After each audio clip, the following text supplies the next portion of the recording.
Mga manindahay o kandila ingon man mga buwak sa Dakbayan sa Lisay nagol kay siradan na ang mga samang atol sa kalagkalag. Si Chona Carrion sa report.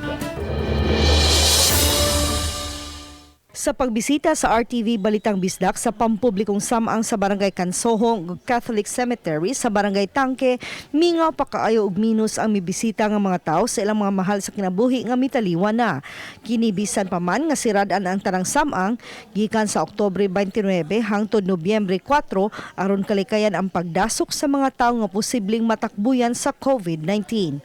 Gikaguol sa mga manindahay og kandila ug buwak ang planong pagpasira sa mga samang atol niya sa kalagkala gumikan kay niining mga higayuna makahalin unta sila og dako-dako apan sa susamang higayon nakasabot usab sila aron kalikayan ang COVID-19.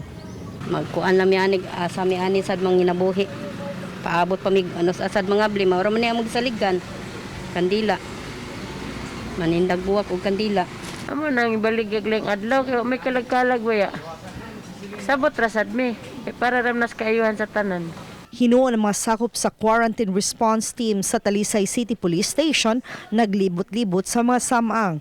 Gawas sa pagpatuman sa seguridad gisiguro sa mga pulis nga ang mga mabisita sa mga samang mupatuman sa social o physical distancing, magsulob usab og face mask o baka face shield. Uban ni Renante Quiñones, Chona Carrion, Balitang Bisdak.